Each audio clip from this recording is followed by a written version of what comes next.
Assalamualaikum warahmatullahi wabarakatuh. Perkenalkan, nama saya Fitri Apriani dari kelas SPS 7, NIM 2030603234. Di sini saya akan mempresentasikan sudut pandang Islam tentang harta dan kepemilikan. Kita harus mengetahui apa itu harta, apa itu kepemilikan, jenis-jenis harta, dan sebagainya. Yang pertama, kita harus bahas dulu pengertian harta. Harta dalam bahasa Arab disebut al-mal, yang berarti condong, cenderung, atau miring. Sedangkan harta secara istilah ialah segala sesuatu yang diinginkan oleh manusia untuk menyimpan dan memilikinya. Allah Subhanahu wa Ta'ala berfirman di dalam Quran Surah An-Nisa ayat 29 yang artinya, "Hai orang-orang yang beriman, janganlah kamu saling memakan harta sesamamu dengan jalan yang batil, kecuali dengan jalan perniagaan yang berlaku dengan suka sama suka di antara kamu. Sesungguhnya Allah adalah Maha Penyayang kepadamu." Di sini ada jenis-jenis harta, langsung saja. Yang pertama yaitu harta mutakawwim, ialah segala sesuatu yang dapat dikuasai dengan pekerjaan dan dibolehkan syara untuk memanfaatkannya. Yang kedua ada harta ghair al-mutakawwim. Harta ghair al-mutakawwim ini kebalikan dari harta mutakawwim. Harta ghair al-mutakawwim ialah segala sesuatu yang tidak dapat dikuasai dengan pekerjaan dan dilarang oleh syara untuk memanfaatkannya. Yang selanjutnya harta mal ghair al-mankul, ialah harta tetap yang tidak mungkin dipindahkan posisinya ke tempat lain, seperti kebun, rumah, pabrik, sawah, dan lain sebagainya.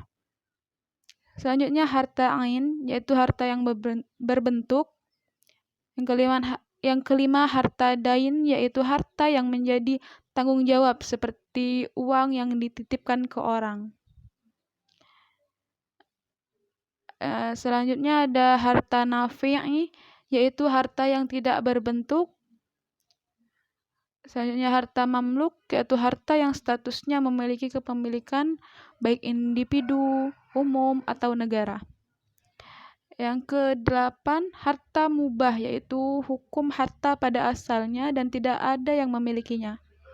Dan yang terakhir adalah harta mahjur, yaitu harta yang tidak boleh dimiliki oleh pribadi. Yang selanjutnya kita bahas tentang pengertian kepemilikan. Kepemilikan berasal dari bahasa Arab, yaitu malaka, yang artinya memiliki. Milik berarti barang tersebut dalam genggamannya, baik secara real maupun secara hukum. Kepunyaan Allah, segala apa yang ada di langit dan di bumi, dan jika kamu melahirkan apa yang di dalam hatimu atau kamu menyembunyikannya, niscaya Allah akan membuat perhitungan dengan kamu tentang perbuatan itu. Maka Allah mengampuni siapa yang dikehendaki. Quran Surah Al-Baqarah ayat 284. Jenis-jenis kepemilikan itu sendiri yaitu pertama, kepemilikan sempurna, atau kata lain disebut dengan tam, yaitu kepemilikan seseorang terhadap barang dan juga manfaatnya sekaligus. Yang kedua, kepemilikan kurang atau nakis, yaitu yang hanya memiliki substansinya saja atau manfaatnya saja. Yang ketiga, hak milik umum, meliputi mineral, cair, gas, besi, tembaga, emas, dan sebagainya. Yang selanjutnya, hak milik negara, hak milik individu, dan juga ada sebab-sebab timbulnya kepemilikan dalam Islam.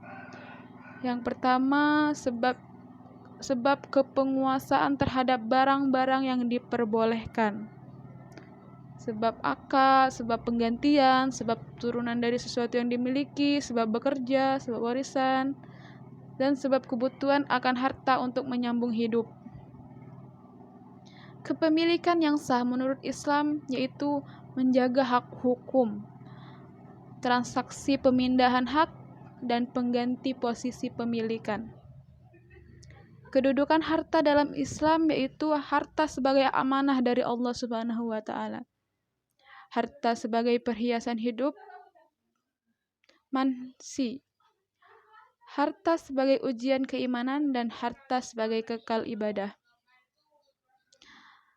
Mungkin itu saja yang dapat saya presentasikan untuk hari ini. Kurang dan lebihnya saya mohon maaf. Kepada Allah saya mohon ampun. Billahi taufiq wal hidayah. Wassalamualaikum warahmatullahi wabarakatuh.